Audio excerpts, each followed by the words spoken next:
Girl paid for elder alien's meal. Hours later, royal starships appeared outside her door. On the faded edge of New Phoenix Colony, under a climate dome that hummed like a distant engine, 19-year-old Maya Barrett worked the graveyard shift at the Starway Stop, a convenience store that tried its best to cater to anyone passing through. Humans, traders, and the occasional alien who wandered this far into human space. Hit that subscribe button and tap the bell icon so you never miss our latest uploads. It was one of those slow nights where the clock seemed to move backwards. Maya stood behind the counter with a half-finished inventory list on her tablet, ticking off boxes of nutrient bars and flavored water pouches. The bell over the door almost never rang at this hour. Then it did. The chime snapped her out of her haze. Maya looked up, brushing a dark strand of hair behind her ear, and froze. An elderly Valyrian stepped inside. He moved carefully, leaning on a staff made from smooth, polished wood that looked nothing like anything grown on this planet. His skin had the soft, faded tone of aging Valyrians, a pale blue-gray, and his 4 eyes, once maybe a bright gold, had dimmed to deep amber. His robe, a modest green, was frayed along the hem and patched in more than one place. Valyrians rarely came this close to human-controlled space anymore. Not since the standoff 30 years earlier, when diplomats smiled in public while militaries quietly counted missiles behind the scenes. In her xenobiology classes, Maya had seen recordings of Valyrians at formal events, draped in ceremonial layers and bright metals. None of those images matched the tired figure shuffling past the refrigerated units. He moved slowly down the aisles, pausing now and then to inspect a label. Maya pretended to focus on the tablet, but watched him out of the corner of her eye. His breathing was shallow, with a faint rasp. Every so often his hand trembled on the staff. After several minutes, he approached the counter with a small armful of items. A container of Valyrian-formulated nutrient paste, a bottle of purified water, a packet of medicinal tea she recognized from the catalog as something for chronic joint pain. He set them down with careful precision, as if each item weighed more than it should. "Good evening," Maya said, offering the polite smile she used on exhausted miners and cranky travelers. "Find everything okay?" "Yes," the Valyrian replied, voice rough but gentle. Her embedded translator hummed softly in her ear and delivered his words in clear standard. "Your shop is better supplied than I expected for such a remote colony." Maya scanned the items and glanced at the display. "That comes to 38 credits. The change in him was small, but she caught it. His lower pair of eyes fluttered rapidly, a stress reaction she remembered reading about. His fingers searched his robe, fishing out a thin payment tag, chipped around the edges from use. He tapped it against the reader. The register chirped and flashed in red. Insufficient funds. The old Valyrian's shoulders sagged. "My apologies," he murmured. "I miscalculated. I can put back the tea." Maya's gaze slipped from his hands to the slightly stooped line of his spine, to the way he leaned harder on the staff, as if his joints were aching this very second. The tea's simple label stated what she already knew: anti-inflammatory, pain-relieving, recommended for age-weakened cartilage. 38 credits wasn't nothing. It was almost an entire shift's pay. But she knew how far a little ache could spread if ignored. "Don't worry about it," she said before he could gather the items. Maya pulled out her own payment chip, tapped it against the scanner, and heard the friendly chime. "Transaction approved." The Valyrian's 4 eyes widened. "Young human, you should not do that." "It's okay," she said with a shrug that tried to make it casual. "The tea helps with pain, right? You clearly need it. Eat, drink, sleep. That's kind of the whole point of a convenience store." He still looked stunned. "Our peoples have not stood kindly toward each other," he said slowly. "Why offer help with no promise of return?" She slid his purchases into a biodegradable bag. "That's politics," she answered. "And politics doesn't get to decide if an old man eats tonight." For a moment, the buzzing lights, the humming coolers, the cracked floor tiles, everything seemed to fade around them. Just a tired girl on a late shift and a tired alien who couldn't afford his groceries. "What is your name?" he asked at last. "Maya. Maya Barrett." He inclined his head in a gesture she recognized from vid lessons as one of deep respect. I am Talvarin of House Sarian, formerly. Even with the fog of a long night, the name jolted her. House Sarian was one of the old Valyrian dynasties, core world nobles, the kind that showed up in history lectures and treaties. Whatever he had been, he clearly wasn't traveling with a retinue now. It's an honor, Maya said carefully. Sir, your kindness will not be forgotten, Maya Barrett, Talvarin said, and this time his voice carried a weight her translator didn't have to exaggerate. He took the bag, bowed once more, and left. Maya watched the door close behind him and exhaled slowly. Then she went back to counting protein bars, writing it off as a small, private decision no one would ever know about. She had no idea that one line on a late-night receipt had just pushed history onto a new track. Hours later, her shift finally ended. Maya locked the Starway Stop, checked the door twice out of habit, and stepped onto the quiet street. Twin moons painted pale lines across the dust. The colony dome's environmental systems thrummed softly overhead, holding back a world that still wasn't friendly to human lungs. Her worker housing block sat a short walk away, tightly packed units reserved for essential personnel, a category that, apparently, included the person who sold caffeine shots and instant noodles to miners who forgot to restock. She changed into sleep clothes, tossed a quick meal into the heater, and was halfway to zoning out when the building's comm panel chimed. Resident Barrett, announced the neutral voice. Your presence is requested at the main entrance. Maya frowned. By who? Unspecified governmental representatives. Colonial security is present. Her stomach did a small, unpleasant flip. Government representatives at midnight were never a good sign in the vids. Had the store's license gotten flagged? Had she messed up a shipment? She yanked on a jacket and boots and took the lift down. The doors slid open, and her brain short-circuited. The lobby wasn't just occupied by the usual bored colonial guards. It was filled with Valyrians. Not just any Valyrians. These wore layered formal robes glinting with metallic threads, ceremonial armor inlaid with sigils, and headdresses that screamed rank even to a human who only remembered half her xenoculture notes. Stationed outside the glass doors was a sleek shuttle, half again larger than any civilian craft she'd seen, its hull marked with symbols she recognized from history feeds as belonging to the Valyrian Empire.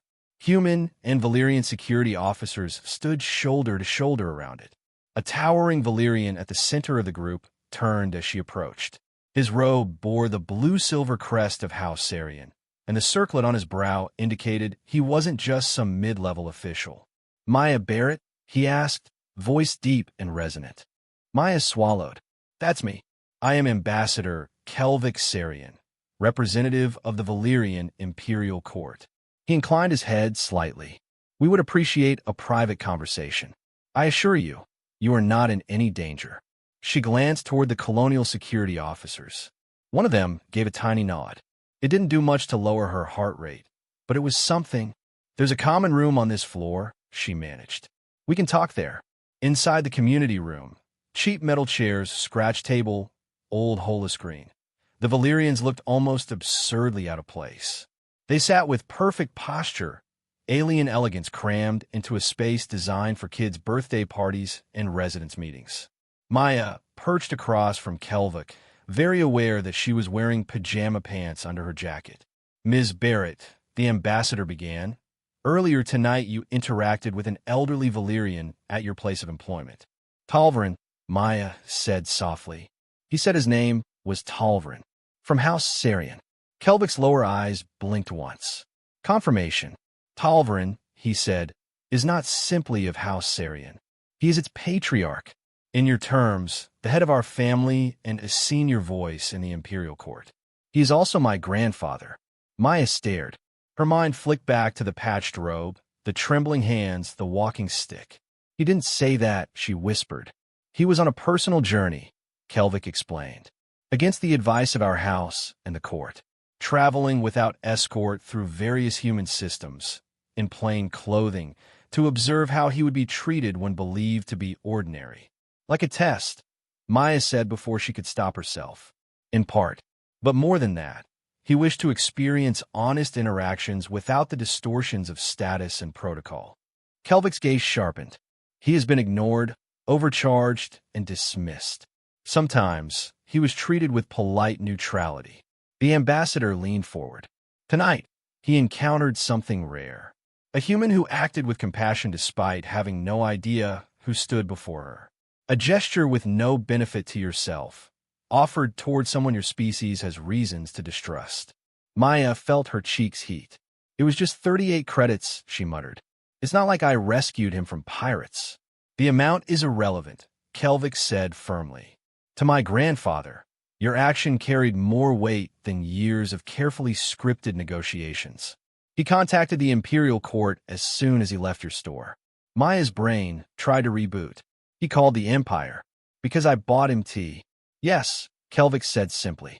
And he requested that you be brought to him aboard our Imperial vessel currently in orbit to be formally acknowledged in front of the assembled court. The ceremony is at dawn by your colony's clock. Maya blinked.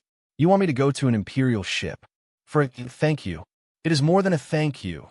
Another Valyrian, this one in scholar's robes, said gently. Your act may become the turning point in whether our government reopens meaningful ties with humanity after 3 decades of distance. Her throat felt dry. And if I say no, you are not under arrest, Kelvic replied. But refusing would be interpreted as a rejection of the Patriarch's goodwill. I did not recommend it. Maya thought about the tired old man clutching his staff. About the tea she'd insisted he keep. About the way he'd said your kindness will not be forgotten. When would we leave? She asked quietly. Our shuttle is prepared, Kelvic said. We will return you by midday. Maya looked down at her mismatched, hastily pulled on clothing and let out a shaky breath. I guess I should grab a bag. Kelvic's upper eyes crinkled in something that might have been amusement. That would be wise. 20 minutes later, Maya was strapped into a seat aboard a Valyrian diplomatic shuttle, watching New Phoenix shrink beneath her. The craft barely vibrated as it cut through the atmosphere. A woman in a formal Earth Diplomatic Corps uniform sat across the aisle, gray hair cropped short, expression observant but kind. First time off-world, she asked. Maya nodded. Is it that obvious? Everyone gets that look the first time the ground disappears, the woman said with a small smile. I'm Eliza Cooper, Earth's liaison to the Valyrian delegation. I got the call about you right after the Patriarch contacted the court. Call about me? Maya echoed. Cooper's eyes were bright, with something between curiosity and admiration. You may have just given both our governments the opening we've been begging the universe for. Maya stared out the viewport as the sky deepened from blue to black and stars burned into view. All I did, she whispered, was pay for someone else's groceries. And that, Cooper said quietly, is exactly why this matters so much.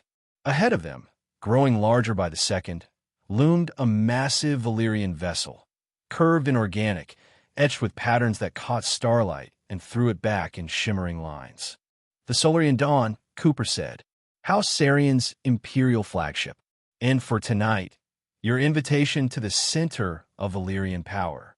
Maya watched in stunned silence as the shuttle slid into a docking bay that opened like a flower, and tried very hard not to think about the fact that one small choice behind a dusty counter had carried her all the way to the doorstep of an empire. The Valyrian ship felt like a dream built by someone who loved curves more than straight lines. Soft light pulsed through the walls in gentle waves. The air was clean but carried a faint, unfamiliar floral scent. For someone who had never left her own planet's dome before, Maya felt like she'd stepped inside a moving temple. Ambassador Kelvic escorted her to a set of guest quarters that made her entire apartment back home look like a storage closet. A floor-to-ceiling viewport revealed the planet hanging below like a marble in velvet. Rest, Kelvic said. Attendants will come to prepare you in a few hours. The Patriarch wishes the ceremony to be conducted according to tradition.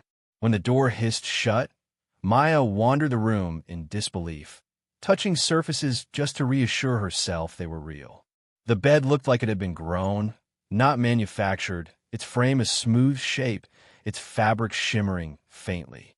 She tried to lie down, but her thoughts spun too fast. Images tumbled through her mind. Talvern at the counter, the sudden arrival of the delegation, the planet shrinking in the viewport. At some point, exhaustion won. She drifted into a shallow sleep. A soft chime woke her. The door slid open to reveal two Valyrian women in matching service robes, both taller than Maya, both carrying smooth cases. "Good cycle, Ms. Barrett," the older one said. "I am Senva, and this is Lurel. We are here to prepare you for the acknowledgement rites." "Prepare me," Maya repeated weakly. "Right? What does that include?" They answered not with words, but with practiced efficiency. First, they guided her into a small chamber where instead of water, fields of invisible energy passed over her skin, leaving her feeling scrubbed and fresh, like she'd walked out of a long, hot shower with no actual dampness involved. Then came the oils. "This has the essence of Kalari blossom," Senva explained as she brushed a shimmering liquid along Maya's wrists and throat. "It symbolizes clarity of heart." Lurel applied a second oil to Maya's temples and collarbones. "This is from Vora root. It honors intention that remains steady under pressure." Maya let them work, too overwhelmed to do anything but nod. When they opened the cases they brought, her breath caught. The base garment was a simple, sleeveless underdress made of a fabric that felt like silk crossed with light, smooth and weightless, adjusting instantly to her body temperature. Over that, they draped a robe of deep iridescent blue, shifting through shades of teal and violet as it moved. "The color of House Sarian," Lurel said softly, adjusting the folds, "and of gifts that emerge unexpectedly." Subtle patterns ran through the material, almost invisible unless the light hit them just right. Spirals and branching lines that looked eerily like star maps or tree roots.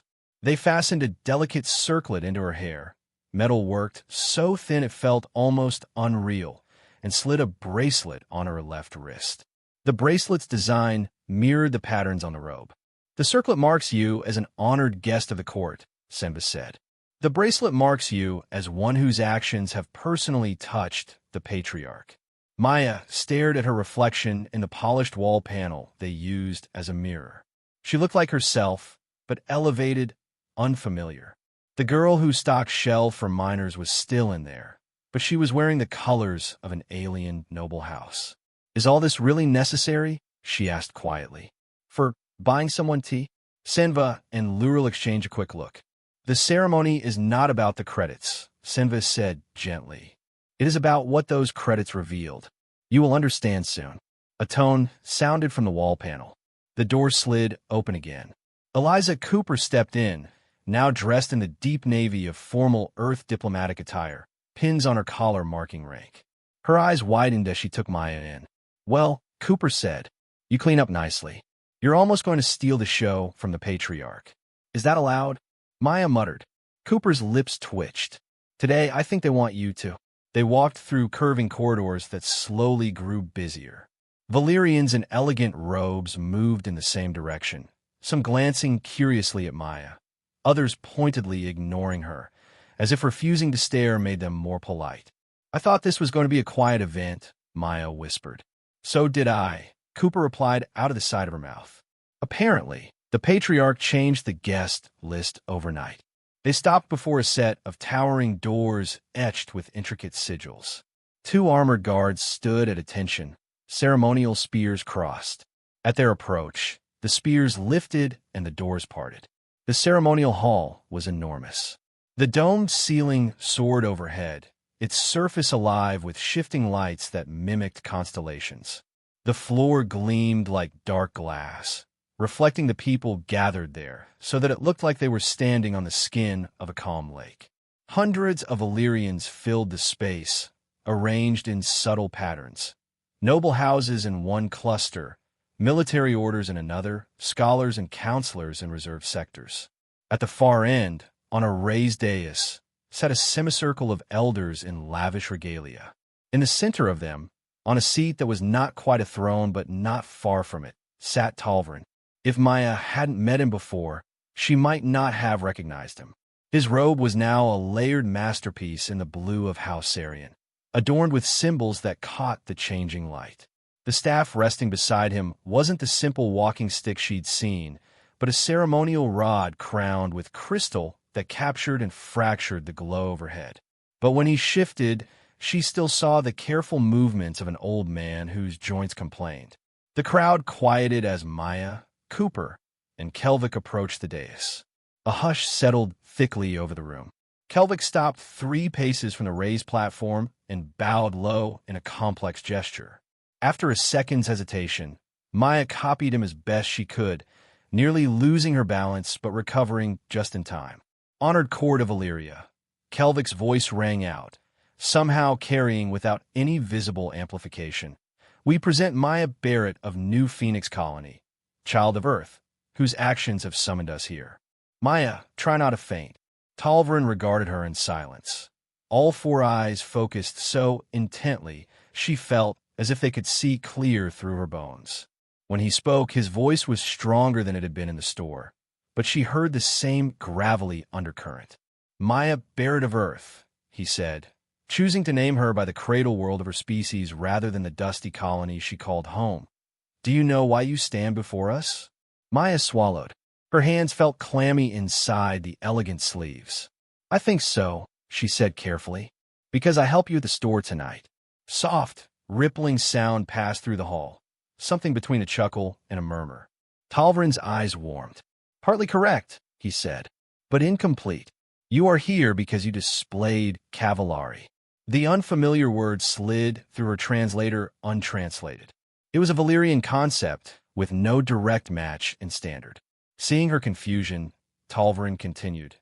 "Cavallari is the principle that one's true nature is shown not in grand gestures performed for an audience, but in small deeds done when one believes no one important is watching." He leaned forward slightly. "You did not know who I was. You did not expect reward. You acted because you saw someone in need and chose compassion over indifference, despite the history between our species." He lifted the crystal-topped staff. The crystal flared with inner light, sending streaks of color across the domed ceiling. "Such moments are precious," Talvrin said. "In them, we are reminded that beyond our treaties, beyond our battles and misunderstandings, sentient beings are capable of kindness without calculation." A robed attendant stepped forward, carrying a small, ornate chest. She knelt and opened it. Inside, on dark fabric, lay a medallion, a disc of unfamiliar metal etched with Valyrian sigils and set with a stone that held more colors than Maya could name. "This is the medallion of Cavallari of House Sarian," Talvrin said, his voice echoing through the chamber. "In 900 years, it has been granted only 17 times. It is reserved for those whose character has been personally witnessed and affirmed by the ruling head of our house." Maya's heart pounded so hard she could hear it in her ears. "By accepting this," Talvrin went on, "you become a friend of House Sarian, with all the rights and responsibilities that entails. More importantly, you become a living answer to those who claim humans possess no qualities we should trust." He gestured for her to step closer. "Do you accept this recognition, Maya Barrett of Earth?" Maya's gaze darted briefly to Cooper. The diplomat gave her the smallest nod, eyes bright. Maya took a careful step forward. Her voice shook, but the words were clear. "I am honored to accept, Patriarch Talvrin." The attendant slipped the medallion's chain over Maya's head. The metal lay warm against her chest, humming faintly with some energy she couldn't name. "Rise, friend of House Sarian," Talvrin proclaimed. As she straightened, the hall filled with a unified sound, a layered harmony her translator rendered as acknowledged, but which felt much deeper, as if the entire room was breathing the same word at once. "Let it be known," Talvrin announced, "that this human has shown cavallari and stands recognized by House Sarian and before the Imperial Court." Maya stood there, trembling slightly, the medallion catching the starlight from the ceiling. Hours ago, she'd been counting snack bars. Now she was being recorded in Valyrian history.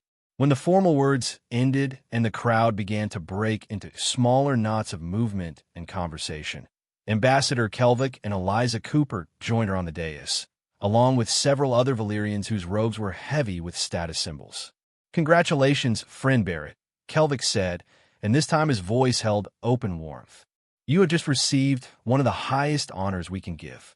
Maya's hand moved instinctively to the medallion. I still don't understand why something so small deserves something this big. A Valyrian woman with a sweeping headdress stepped closer. I am Counselor Marivel of the High Council, she said. Allow me to explain. She folded her hands. For 30 of your years, our empire and your home world have lived in a frozen arrangement. No open war. No true peace. Trade is minimal. Exchanges are stiff and cold, and fear whispers louder than hope. We've been trying to thaw it, Cooper added quietly. For a long time, many in our empire argue that humans are too impulsive, too aggressive, too hungry for expansion, Marivel continued. They see your rapid growth and assume it must end in violence. We have argued otherwise, but arguments only go so far. Marivel's gaze went to the medallion at Maya's throat. Your choice did something our debates never could. It gave our people a story, a true one, about a human who extended kindness when there was no profit in doing so. That story travels farther than any policy document. Kelvik nodded. Within our council, the word of a friend of House Sarian carries weight. When you testify about your people, you will not be easily dismissed. Testify, Maya repeated weakly. You make it sound like I'm some kind of unofficial ambassador. In a way you are, Cooper said. Don't worry, we're not going to dump treaty drafts in your lap.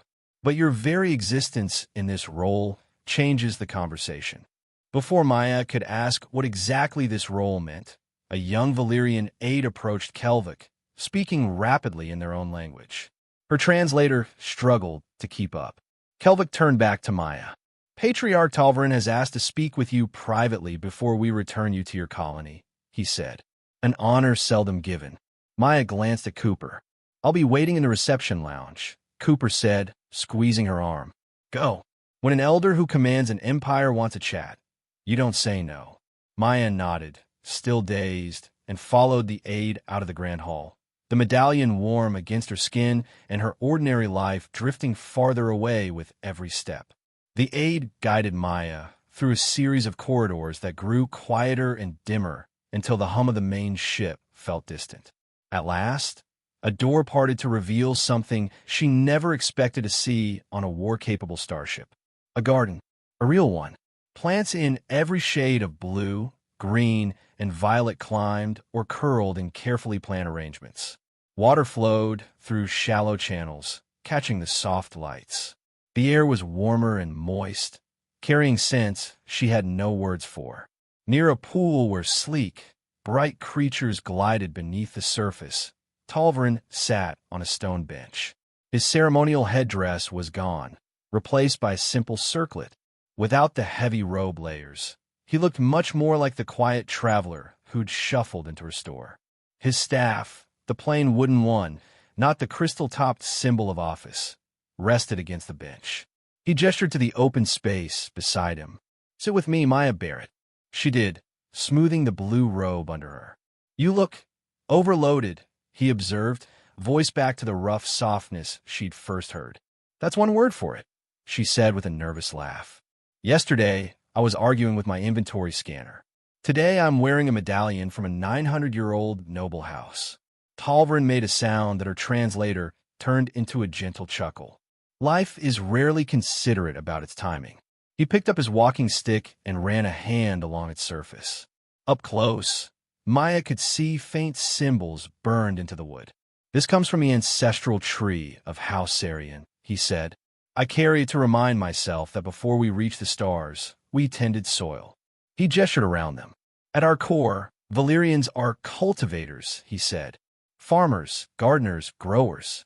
Our earliest tools weren't weapons, but irrigation pipes and pruning knives. It shapes how we see everything, even other species. He pointed toward a small plant adorned with delicate, glowing purple flowers. That is a Valyrian night bloom orchid. On our home world, it grows only in a handful of valleys. Outside its native soil, it usually withers.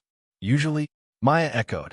We learned, Talvarin said, that with patience, careful adjustment of soil mix, light, humidity, and company, The orchid can flourish far from home, but only if someone believes it's possible and is willing to do the everyday work to make it happen.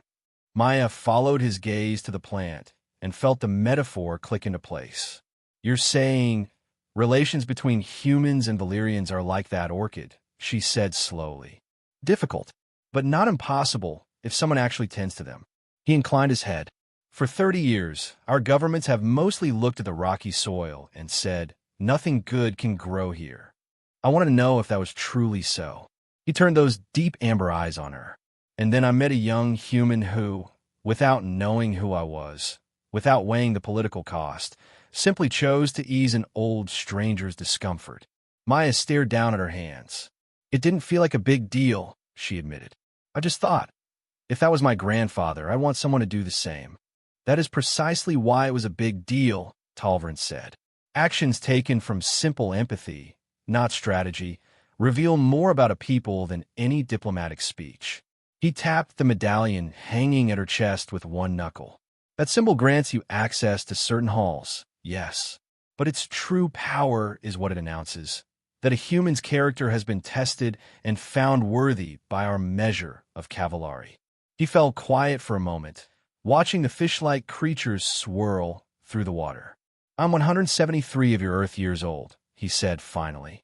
I have watched wars start over minor insults and peace grow from unlikely friendships. I have learned that the most important changes often begin with moments no one recognizes as important at the time. Maya thought of the store's humming refrigeration units, the flicker in the overhead light, the way Talvrin's hands had shaken when he tried to return the tea. What happens now? She asked. To all of this? Now, Talvrin said. Now we plant seeds. He lifted his staff slightly. Ambassador Kelvik will use this ceremony to push for renewed talks. Counselors like Marivel will carry the story of your kindness into arguments where numbers and risk assessments used to dominate. Our people will tell the tale of a human who saw an old Valyrian as a person, not a threat. He turned back to her. And you, Maya Barrett, will return to New Phoenix. You will live your life. Perhaps you will accept roles you never dreamed of. Perhaps you will remain behind your counter. Either way, you now stand at a crossroads where many possible futures meet. He reached into his robe and drew out a small object, no larger than her thumb. Smooth, dark, seamless. This is a direct communicator key to House Sarian, he said. It recognizes your touch and voice alone. If you're in danger, need assistance, or simply wish to speak, it will reach us. Maya took it carefully. It was warm from his hand.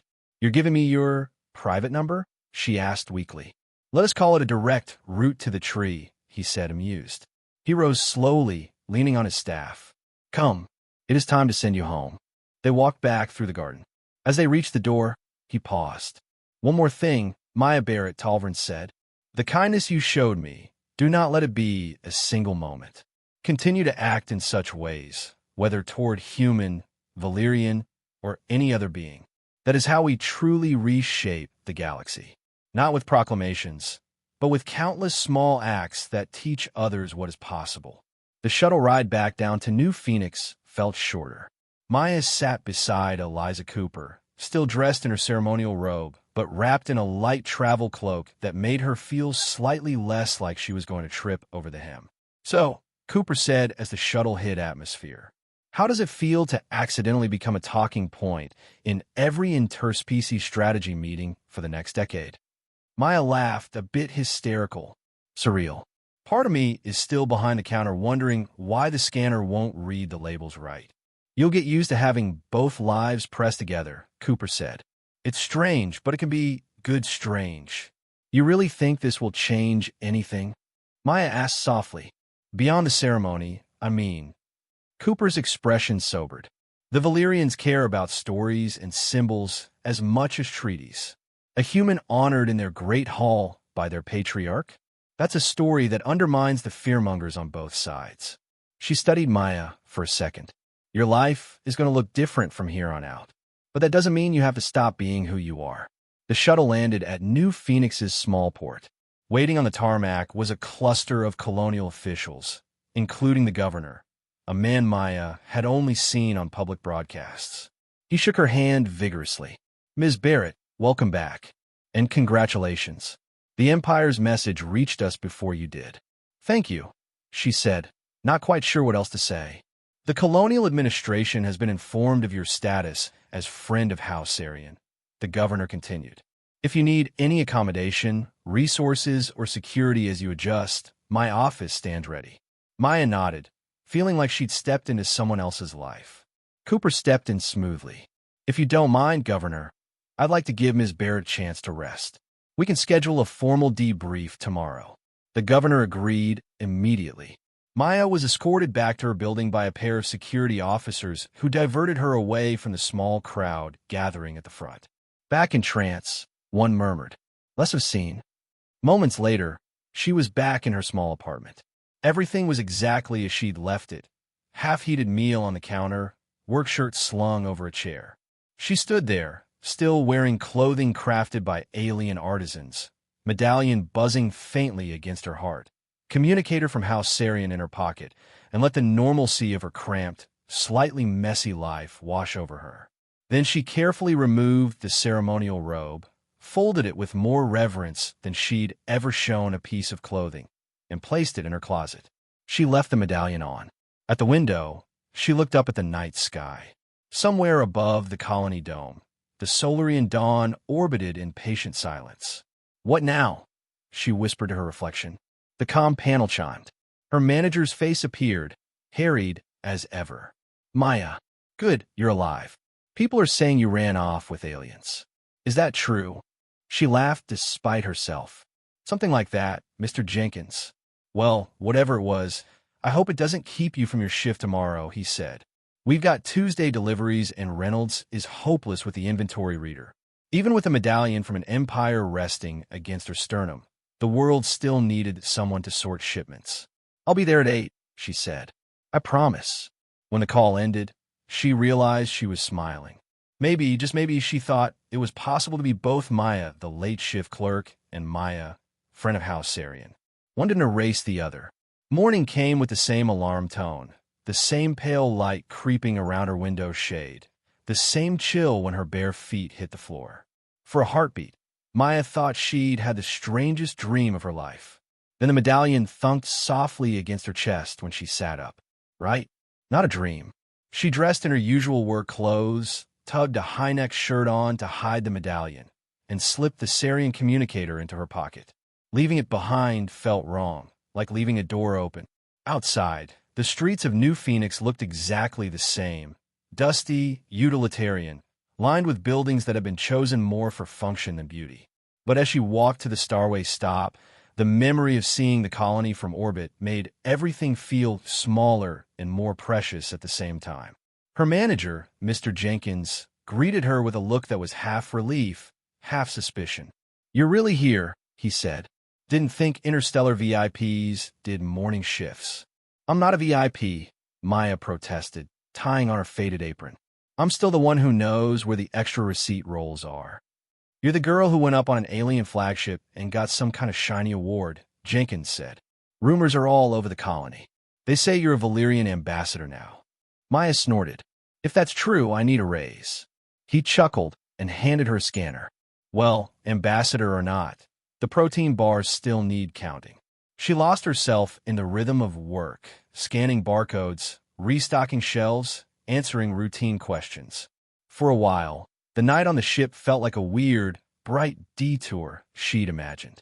Around midday, the door chime rang. Maya glanced up. Eliza Cooper stepped inside, no longer in full dress uniform, but in casual clothes that helped her blend in with the colonists. She still carried herself like someone who knew where the nearest emergency meeting room was in any building.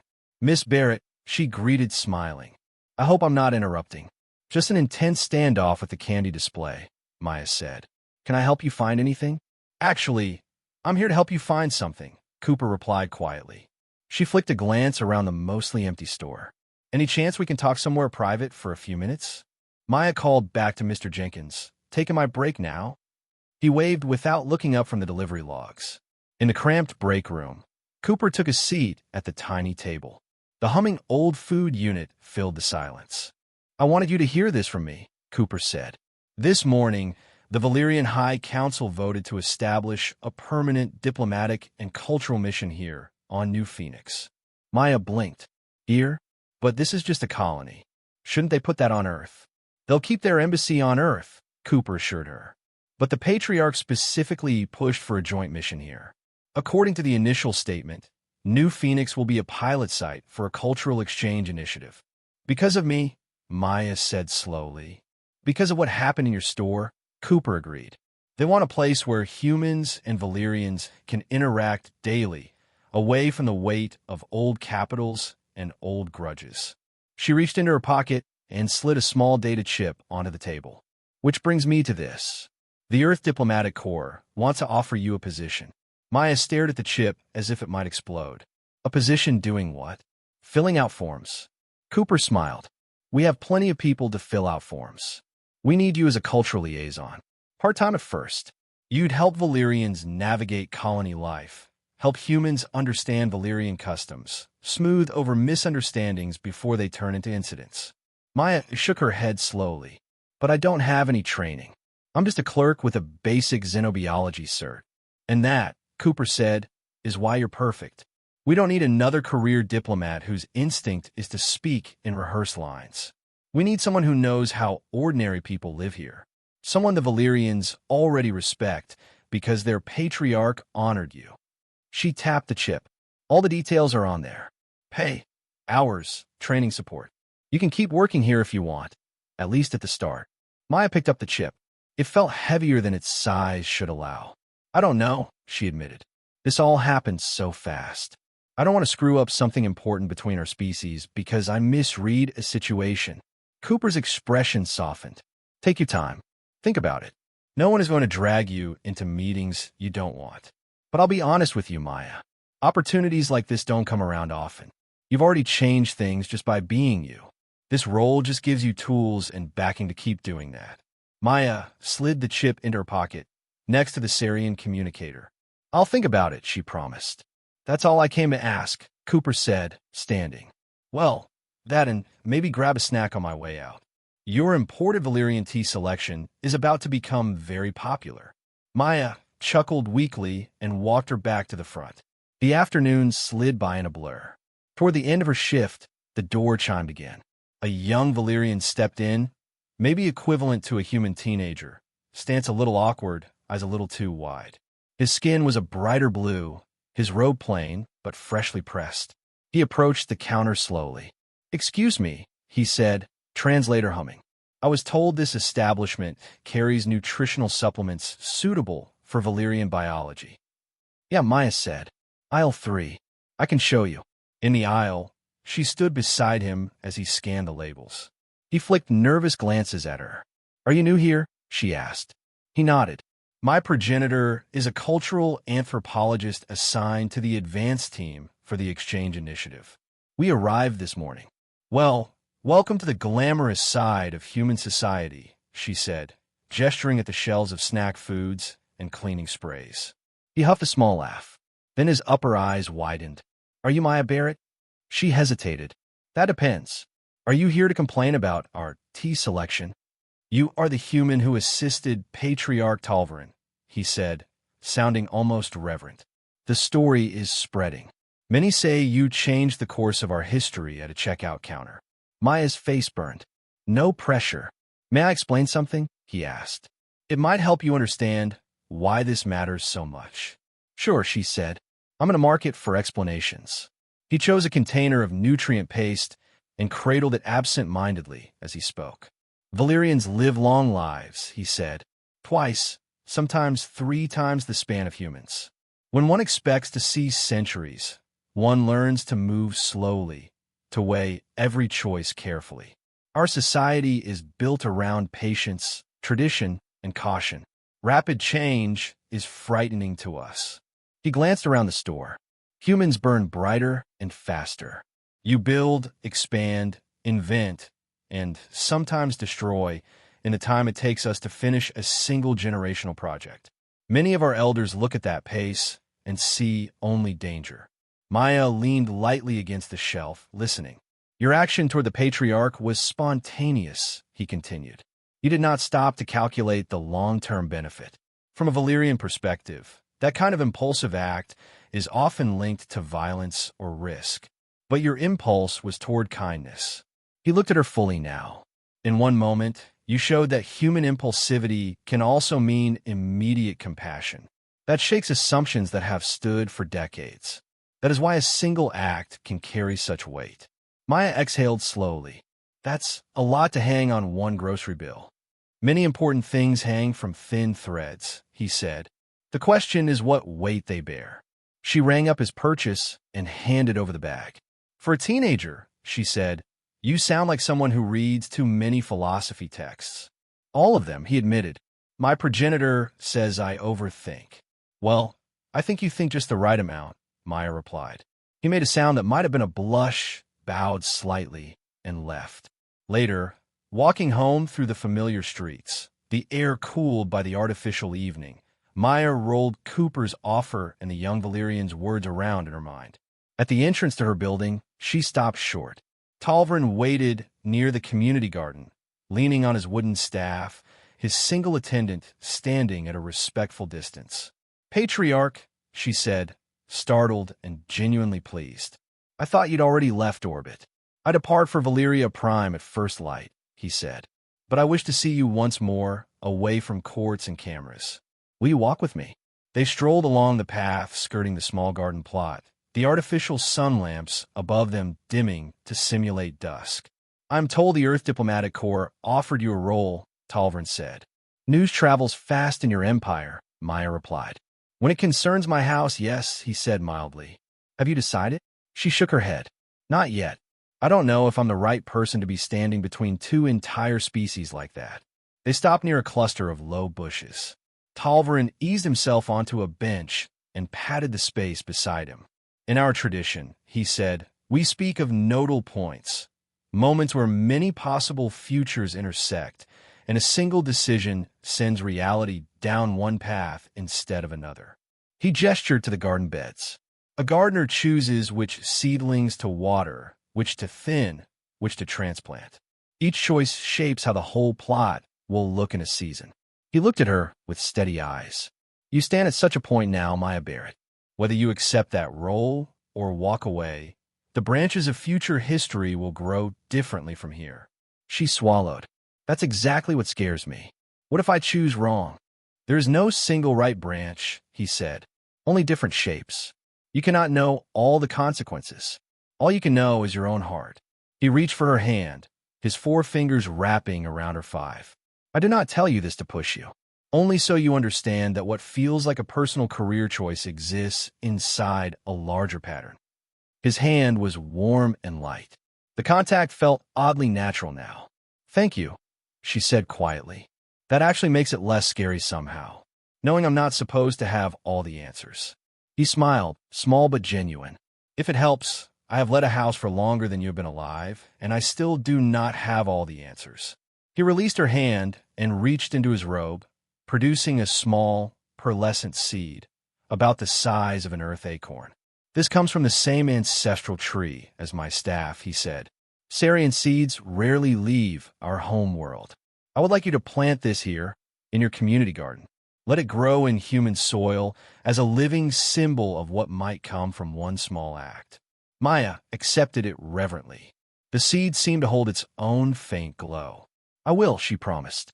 Then my heart is at peace, Talvrin said, getting slowly to his feet.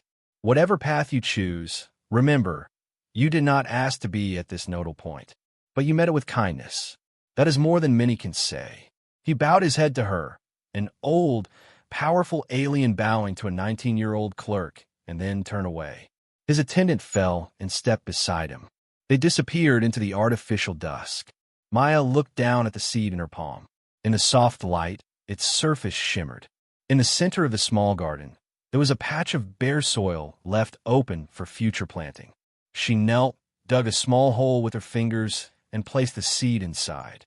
Covering it gently, she whispered, "From small beginnings," and pressed the earth flat. As she brushed dirt from her hands, something inside her clicked into place. By the time she reached her apartment door, the data chip in her pocket felt less like a weight and more like a key. Tomorrow, she thought, she would call Eliza Cooper. She'd say yes. She could keep her job at the Starway Stop, keep her feet on the ground of New Phoenix, and still stretch one hand out toward the stars.